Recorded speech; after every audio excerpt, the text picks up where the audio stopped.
ఏం చెప్పాడంటే నీకు వెళ్ళి నీ పొరుగువాడిని ప్రేమించమన్నాడు. ఈశావాస్య విధ్వంసనం ఎత్కించి జగత్యాం జగత్తేన త్యక్తేన భుంజీత బాకృత కశ్యసిద్ధనం అని ఉపనిషత్తు చెప్పి యహేవ త్యజిత సర్గో ఏషాం సామ్య స్థితం మనః విద్యావనే సంపన్నే బ్రాహ్మణే గవ్యస్తిని సునిచైవ స్వపాకేచ పండిత సమదర్శిన అని చెప్పారు.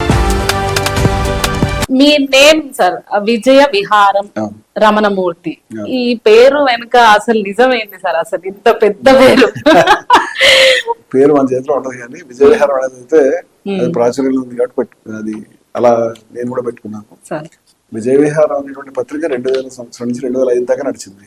విజయ విహారం అనేది ఒక పత్రిక సార్.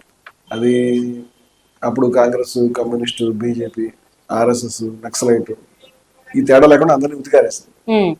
ఎన్నో కుంభకోణాలు బయటకు తెచ్చింది.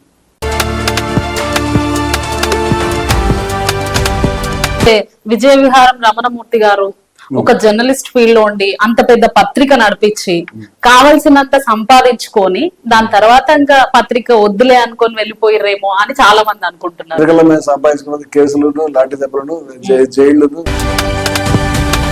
ఇప్పుడు అదే ఒక నినాదం, హిందూస్ అనగానే ఫస్ట్ రావాల్సింది జై శ్రీరామ్ అనే దానిలోకి ఒక డైనమాలోకి వెళ్ళిపోయారు. సో దీన్ని తీసుకొని వచ్చి హిందుత్వం మాత్రమే దేవుళ్ళు, ఇది మాత్రమే నిజం అని చెప్పేసి క్రైస్తవుల మీద, ముస్లింస్ మీద ఈ విధంగా దాడులు జరుగుతూ ఉన్నాయి. సో ఇది ఎంతవరకు కరెక్ట్ అసలు? ఇప్పుడు మీరు అడిగిన ప్రశ్న చాలా సంక్లిష్టమైనది. హిందుత్వం అనేటువంటి శబ్దాన్ని హిందూ మతతత్వం అనే అర్థంలో వాడతారు. హిందూ మతం వేరే, మతోన్మాదం వేరేనా? మీ ముంగల్కి ఒక విగ్రహం తీసుకొచ్చి పెడతా, ఇప్పుడు ఇది దేవుడి విగ్రహం, మీరు మొక్కండి సార్ అంటే మొక్కుతారా లేదా?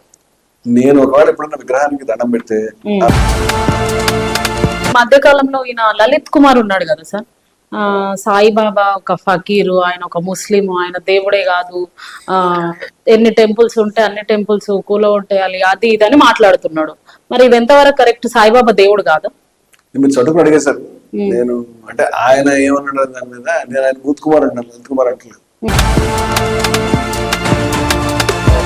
ఆ ఇష్యూని ఎట్లా తీసుకున్నారంటే 10 రూపాయలు కోవా బన్ అమ్ముకునే వ్యక్తి దగ్గరికి వెళ్ళి ఒక జర్నలిస్ట్ ఏం అడిగారంటే ఇది ఎక్కడి నుండి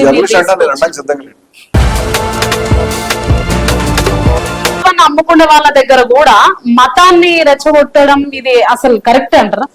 పరమ నీచమైన మనిషి అనేవాడు ఎవరైనా ఉంటే కళ్ళ మండీళ్ళు పెట్టుకునేటువంటి దృశ్యం అది. చాలా హృదయ విదారకంగా ఉంది. అబ్బాయి అందరూ తనను ముట్టడించినప్పుడు వేటకి జంతువులు వెళ్లి ముట్టడించిన విధంగా ముట్టడించారు.